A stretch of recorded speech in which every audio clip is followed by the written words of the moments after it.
जत्रेत गेल्यावर लेकरं जसं करतात ना नेमकं तसं होतं. जत्रा म्हणून जत्रा असते, पण विचार म्हणून जेव्हा आपण बघतो तेव्हा आपल्याला मनानं एकाग्र असणं गरजेचं आहे. तुम्ही सगळे समोरचे कर्तव्याला आहात, उच्च शिक्षित आहात, जबाबदार आहात, कुटुंबामध्ये तुमचं स्वतःचं कर्तृत्व म्हणजे तुम्ही ज्या ज्या क्षेत्रामध्ये आहात त्या प्रत्येक क्षेत्रामध्ये वावरत असताना देशात देण्याचा प्रयत्न केला. बीडमध्ये आपला जो समाज चाकरवाडीपासून बचत गटाची सुरुवात करतो. हा दुसरा वर्धापन दिन साजरा करताना एवढ्या सगळ्या ह्याच्यामध्ये एकत्र येणार. मला वाटतं महिलांची आदर निश्चित होती.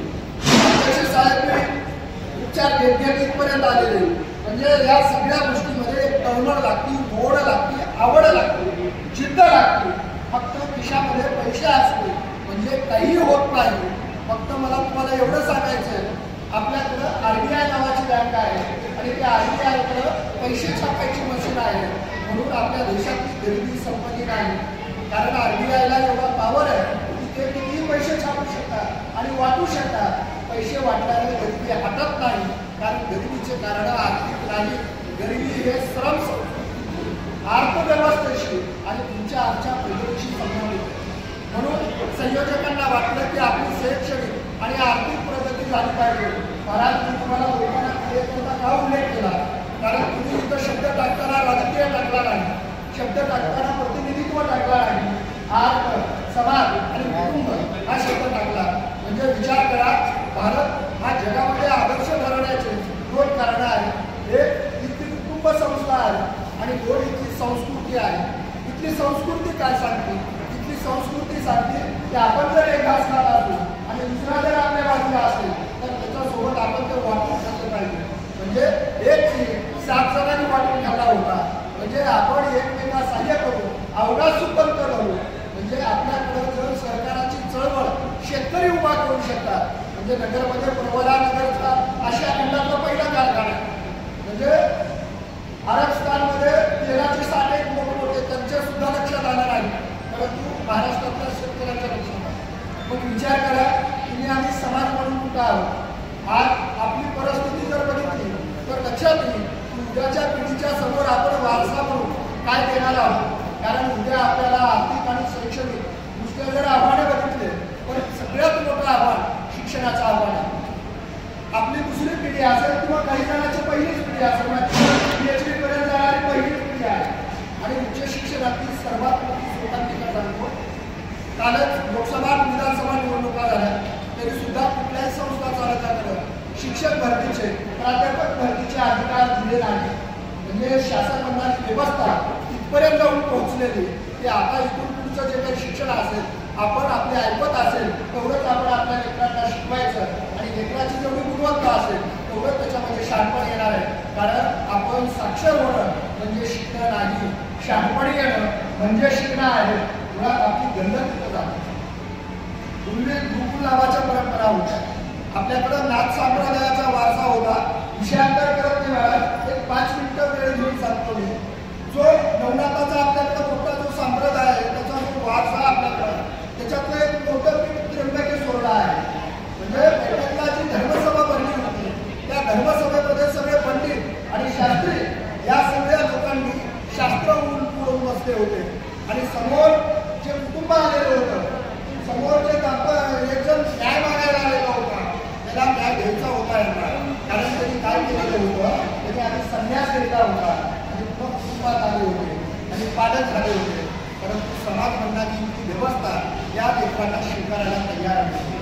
पण भाग कोणी या धर्मसभेपुढे कोण तर न्याय मागायला गेलं होतं. त्या धर्मसभेनं त्यांना न्याय देऊन टाकला. तुमच्या जर लेकरांना आम्ही स्वीकारावं असं वाटत असेल तर तुम्हाला तुमचं देहांत प्रायचित्त द्यावं लागेल. म्हणजे आपल्या शास्त्रामध्ये प्रायचित्त नावाची गोष्ट होती की आपण कुठल्या ना कुठल्या गोष्टीच्या रूपाने प्रायचित्त घेत असतो. म्हणजे समाजाबद्दल जर आपली भावना कृतज्ञतेची असेल तर आपण समाजाचं देणं लागतो ही आपल्या मनातून येणारी एक पूर्वी असते. आणि त्या उर्मीसाठी तुम्ही आधी कुटुंब आणि समाज या 2 पातळीवर, या 2 स्तरावर, या 2 आघाड्यावर प्रचंड सक्षमतेने राहिलं पाहिजे. बापाकडे तो निकाल आला, बापाने घरी जाऊन आपल्या मंडळीला सांगितलं, लेकरांना जीव खाऊ घातलं. रात्री लेकरं झोपले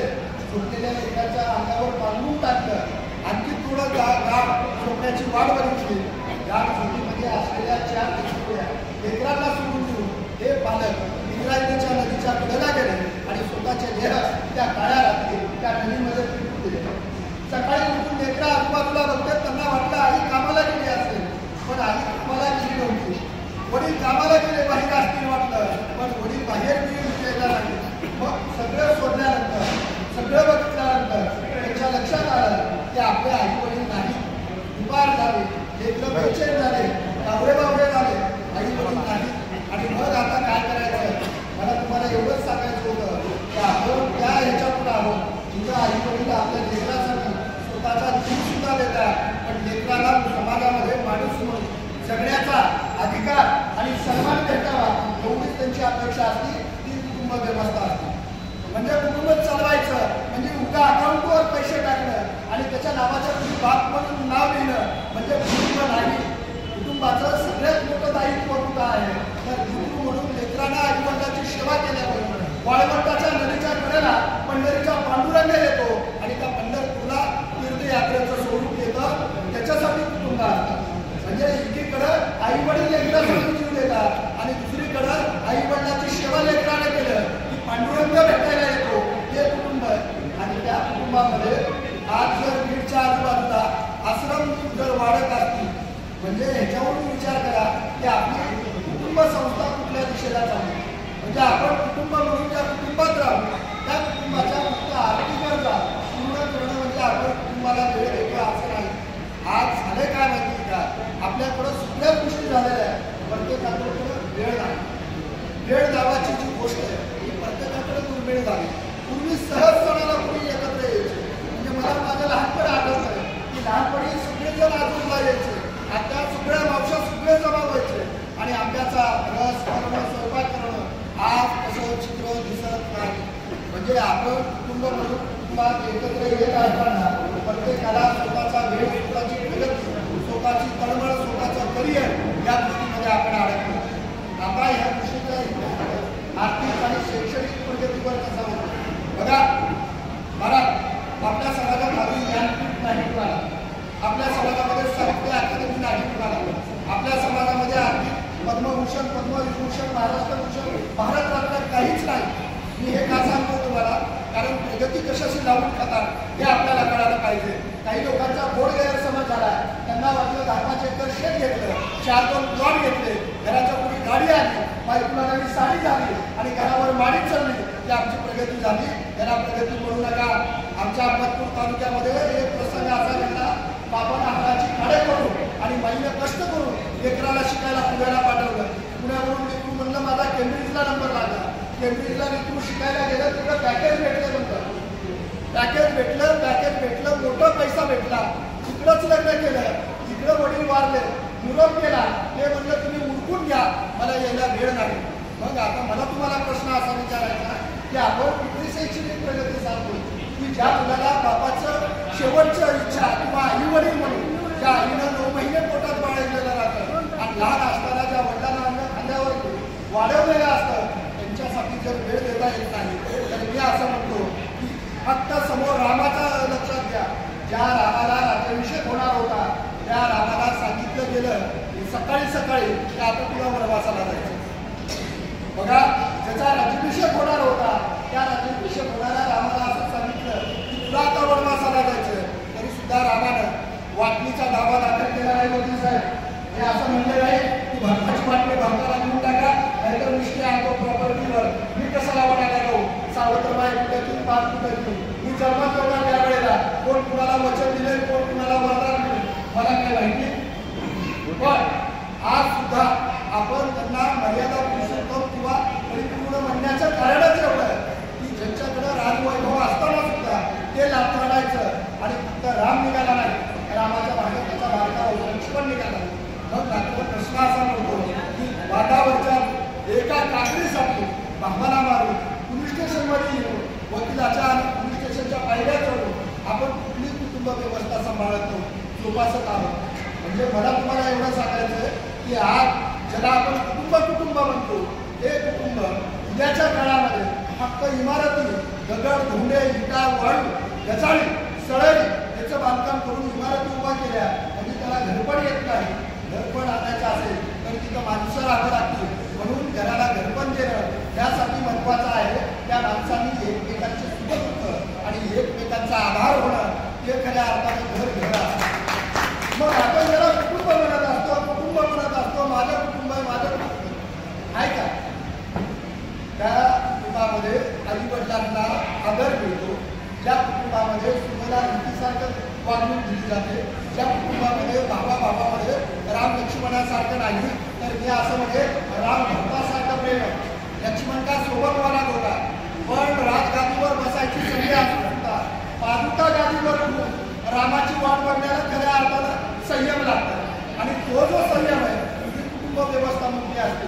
म्हणजे आपल्याला उद्या जर आपलं कुटुंब उभा करायचं तर आपण आपल्या लेकरांना एवढं सांगितलं पाहिजे, तुझ्या कुटुंबामध्ये वडील आहे असतील किंवा तुझ्या करिअरचं जी काही वाटचाल असेल हे सगळं करत असताना नातं म्हणून नातं माणसाची किंवा आपल्या कुटुंबामध्ये आपल्या विचाराची देवाणघेवाण होती का ही महत्वाचं. काही कुटुंब लातूरला अशा आहेत, पती पत्नी आपल्या समाजाचं सांगतो 4-4 दिवस एकमेकांना बोलायला वेळ भेटत नाही आणि ते पुन्हा एका दिवशी सांगतात आम्हाला कुटुंब काय सांगायचं सर, आम्हाला 4-4 दिवस एकमेकांना बोलणं होत नाही. काय करता मग तुम्ही? काही नाही, कार्यक्रम ते एका नाट्यगृहाच्या अलीकडे काढतो, जेवतो, पुन्हा मी झोपतो. मी सकाळी काय कोण उठलेलं नसतं, बाहेरच नाश्ता नाही. साहेबांची परीक्षा चालू आहे बरं का, त्याच्यामुळं सही राहिलेली आहे आपली. तुमचं कुटुंब मोठं होतं, हां साहेबांची सही राहिली. एवढं लाखाला कोटीला कमवणार नव्हतं काय तरी सुद्धा प्रोटोकॉल केला कम्प्लीट, जाधव साहेबाकडे देऊन टाकला. त्या दिवशी नानाकडून घेतलं का तिथं देऊन टाकलं.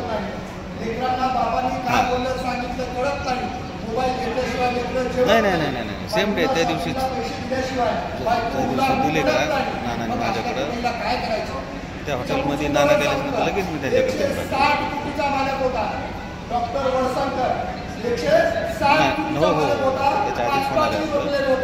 धाराशिवच्या विमानतळावर मी स्वतः बघितले. जाऊन येऊ आपण.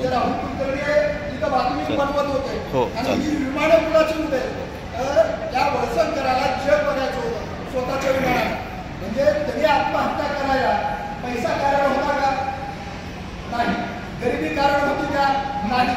म्हणजे आपण असं म्हणतो की आपल्या जीवनामध्ये संकट काय येतात तर माझ्याकडे पैसे नाही, तुम्ही दुःखी का आहात? पैसे असते तर खूप सुखी राहिलो असतो.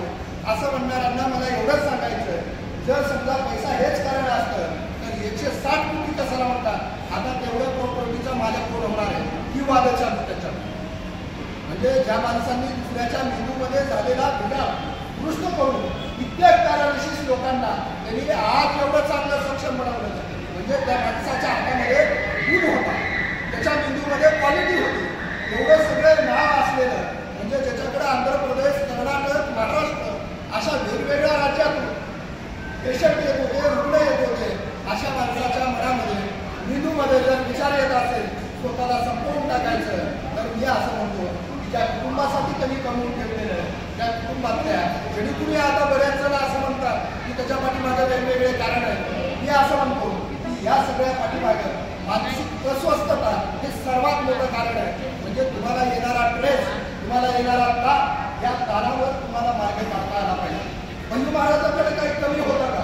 सगळंच काही होतं. बरं तेवढं विद्यार्थी सोलापूर विद्यार्थीकडे नागपूर विद्यार्थी लातूरचे आमचे आयुक्त होते महानगरपालिकेचे, संध्याकाळी घरी बसलेत सगळे कुटुंबाच्या कुटुंब आणि गोळा झालं की गेले मुलीचा आवाज कोमलतात मुंबईला. त्या मला फक्त तुम्हाला एवढं सांगायचं की मोठे पद भेटले, जास्त पैसे कमवले म्हणजे कुटुंब सुखी राहत नाही. आणखी खोला जाऊन सांगू का? माझा वेळ त्याच्यामुळे काही अडचण नाही, तेवढं स्वातंत्र्य आहे का? आपल्याकडे सर्वात मोठा जो ग्रंथ रामायण नावाचा, तो ग्रंथ लिहिला वाल्मिकी नावाचा ऋषी. तो वाल्मिकी ऋषी सुद्धा वाल्या नावाचा डाकू होता आणि त्या डाकू त्याचं एवढं प्रेमान झालं होतं की एकदा सगळ्यांना प्रश्न पडला की एक तर इथला मार्ग बंद करावा लागेल, नसलं तर ह्याला बदलावं लागेल. कोणच तिथं जायला तयार नव्हतं. नारद म्हणजे मी बघतो एकदा जाऊन काय होईल तुम्ही बघूच काय होईल ते. नारदाला गमवायला काही होतं का? नाही. म्हणजे नारद प्रसिद्धच कशावर आहे? त्यांना जी ओळखलं जातं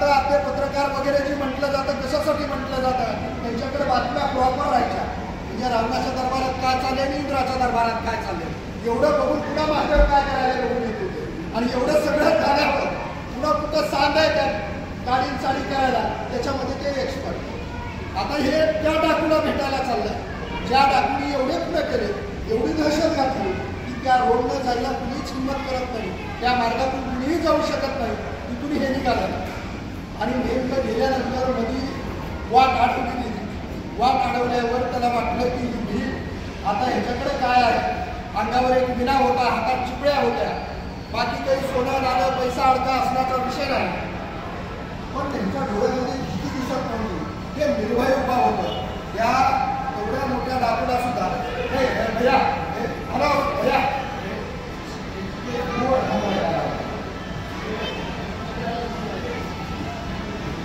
मॅनेजर सर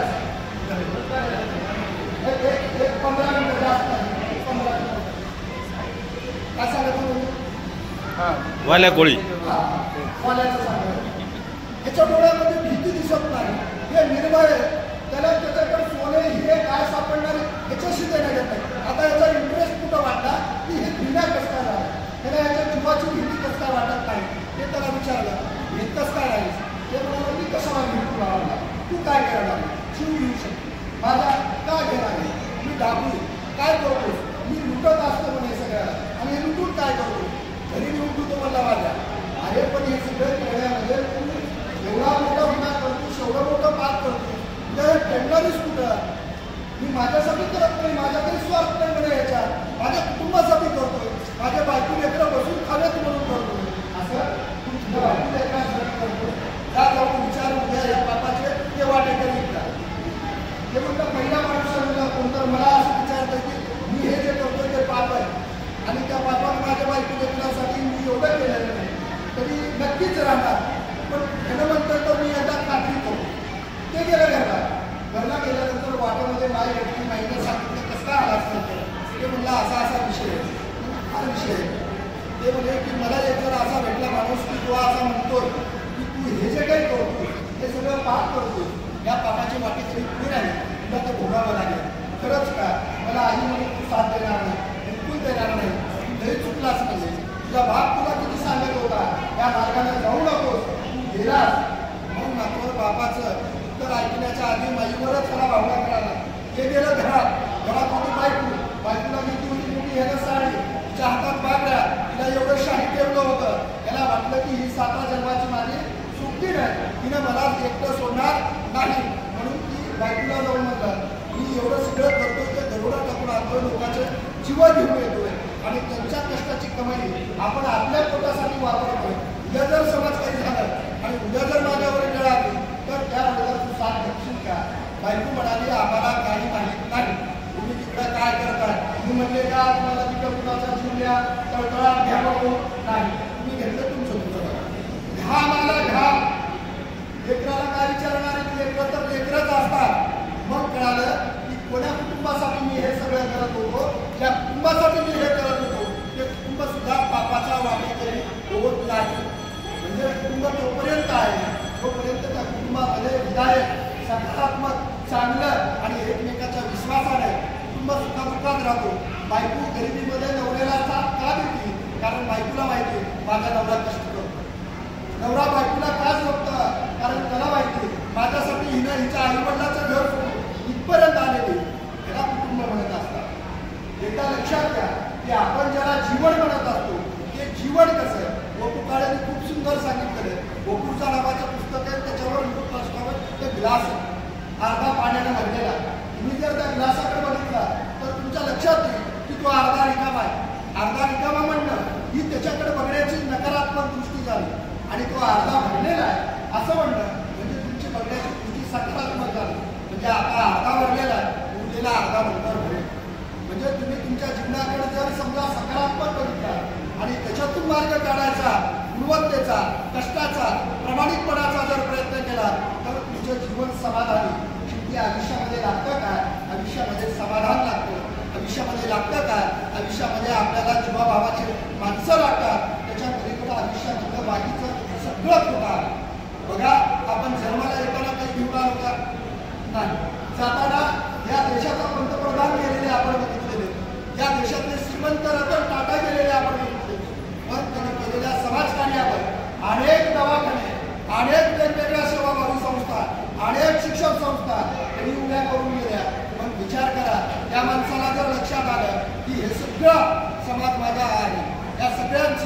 सोय झाली पाहिजे, त्यांना उपचार भेटला पाहिजे, ही खऱ्या अर्थानं आपली सामाजिक दिशा असावी.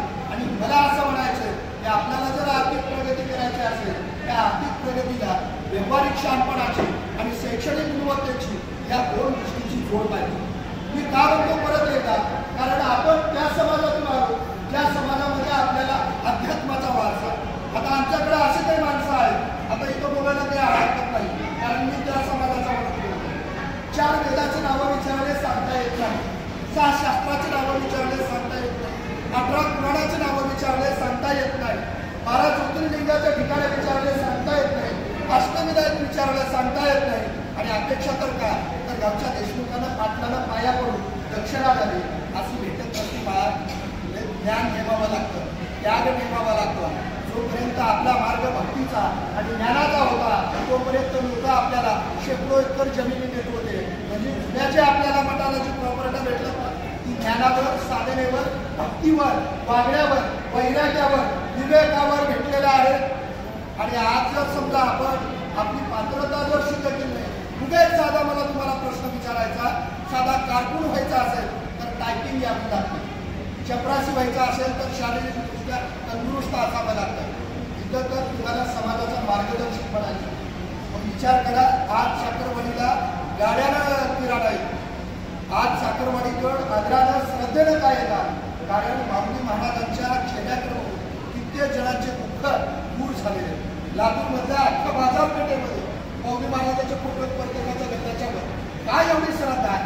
श्रद्धा ह्याच्यासाठी आहे की तुम्ही आम्ही यंत्रण आहोत, तुम्ही आम्ही माणसं आहोत, आणि माणसाला कुठल्या तर गोष्टीमध्ये श्रद्धा, विश्वास, भावना कुठं तर असते की माऊली महाराजांवर.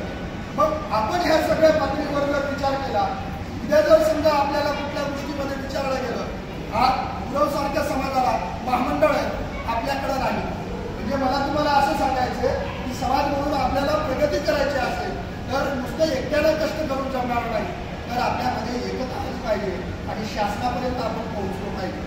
बघा लक्षात येते का पोहोचलो पाहिजे, कारण शासन नावाची देणारी एवढी मोठी व्यवस्था आपल्या देशामध्ये आहे. फक्त त्या व्यवस्थेपर्यंत आपण पोहोचणं गरजेचं आहे. त्याच्यासाठी आपण जागरूक असणं गरजेचं आहे. मला सांगा, पारशी नावाचा समाज तुम्ही किती जणांनी ऐकला? प्रत्येकाच्या घरी गोदरेजचं कपाट आहे का? त्याचं तोड निघालंय किंवा त्याच्या अजून डुप्लिकेट चावी निघाली का? बाकी बरेच आले, रुपवतात बरेच दुसरे कपाट निघाले, गोदरेजचा दिसला. कारण गोदरेज हा जो आहे तो पारशी, टाटा जो आहे तो पारशी आहे. म्हणजे मला तुम्हाला एवढं सांगायचं की अमेरिका, युरोप, जर्मनी, इटली इथली कुठली जमीन महाग नाही, पण मुंबईमधल्या निर्मल पॉईंटची जमीन महाग आहे. कारण तिथं पारशी लोकांनी एवढी डेव्हलपमेंट केली की तुम्ही कल्पनाच करू शकत नाही. तिथं नुसतं जर समजा धापायला जायचं, एक जर ऑफिस उघडायचं असेल तर तुम्हाला लाखामध्ये भाडे. मग याच्यावरून विचार करा, प्रगती ही शाश्वत टिकणार पाहिजे. आज सुद्धा जगातला कुठलाही मोठा नेता येऊ द्या, ताज हॉटेलमध्ये थांबायचं म्हणतं. ताज हॉटेल हे प्रायव्हेट प्रॉपर्टी, गव्हर्नमेंट नाही का, तर त्यांनी तेवढं मेंटेन केलं. 26/11 लहान आला तरी सुद्धा त्यांनी आपल्या व्यवसायावर परिणाम होता. त्याच्यानंतर जेव्हा ते हॉटेल सुरू झालं, तेवढ्याच ताकदीनं, तेवढ्याच प्रसिद्धीनं, तेवढ्याच सक्षमतेनं आणि तेवढीच बुकिंग त्याची आवश्यक केली. म्हणजे आपल्याला व्यवसाय जमले पाहिजे, आपल्याला कष्ट जमले पाहिजे, आपल्याकडं दूरदृष्टी पाहिजे. नुसतं वर्गामध्ये जाऊन बसून कागदाच्या डिग्र्या घेणं म्हणजे शिक्षण नाही. परत एकदा लक्षात घ्या, साहेब माझ्याकडे 10 MA, MPhil, LLB, PhD, शेटर, लेटर सगळंच आहे. 10 वर्षापूर्वीच माझ्याकडे संस्था चालत येत होते.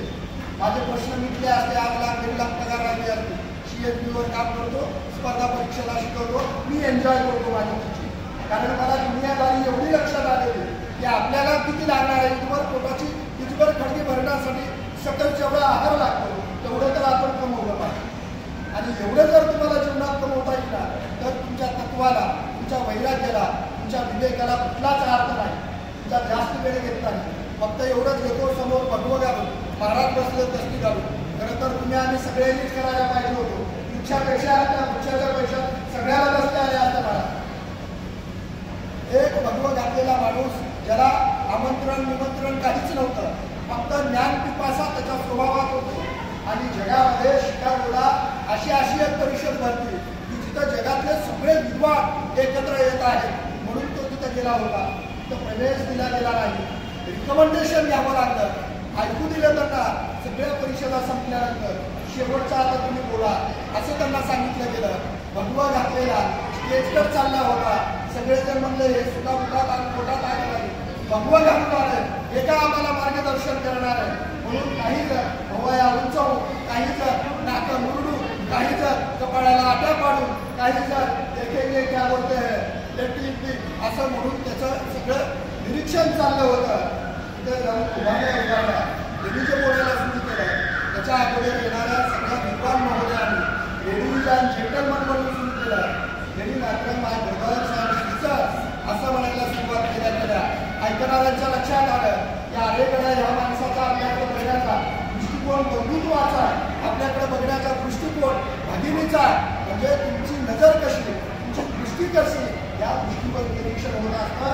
आणि युरोपमधल्या सगळ्या विद्यापीठामध्ये म्हणजे जर्मन, इंग्लंड, ब्रिटन या सगळ्या विद्यापीठात त्यांचे भाषण केले गेले, त्यांचे व्याख्यान केले गेले. इतकी पावर, इतकं नॉलेज, इतकी फिलॉसॉफी त्या विवेकानंदाकडे होती. हे मला जे सांगायचं आहे की स्वामी विवेकानंद जगभर फिरले. पैसे होते म्हणून फिरले नाही, ज्ञान होतं म्हणून फिरले.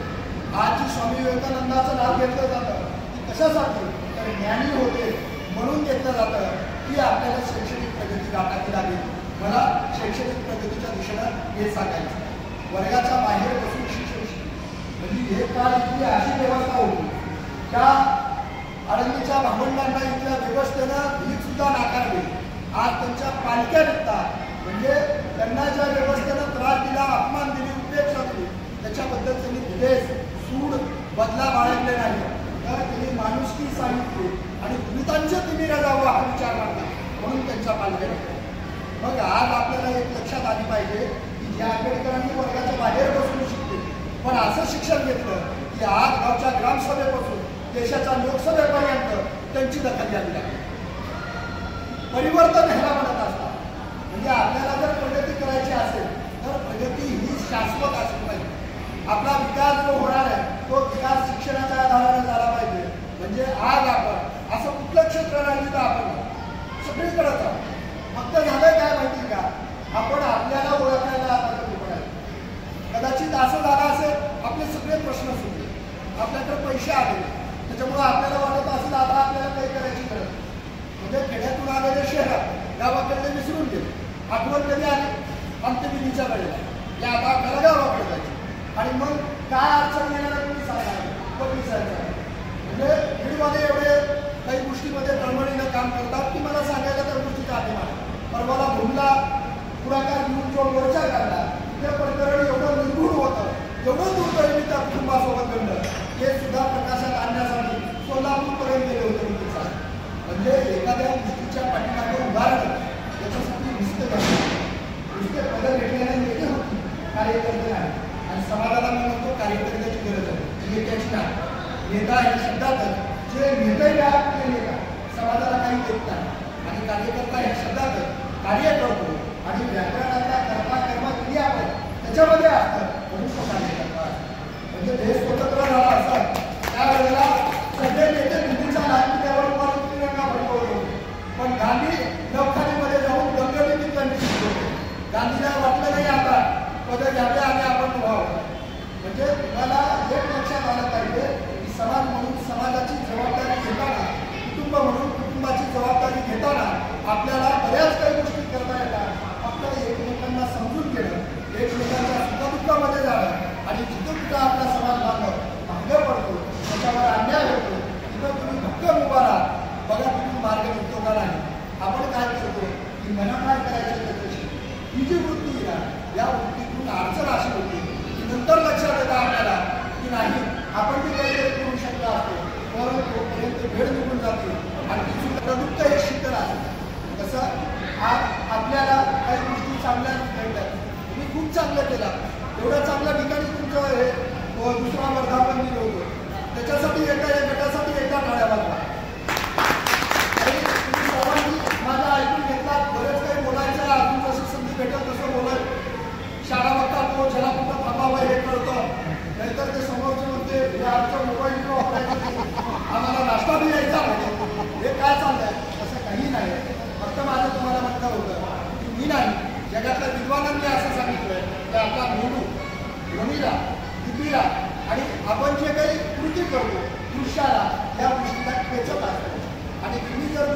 अडकला तर तुमचं लक्ष इकडे लागत नाही.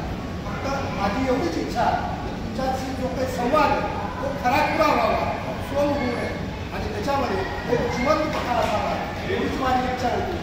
ती एवढंच म्हणेल की आपण समाज म्हणून समाजासाठी एकत्र आहोत.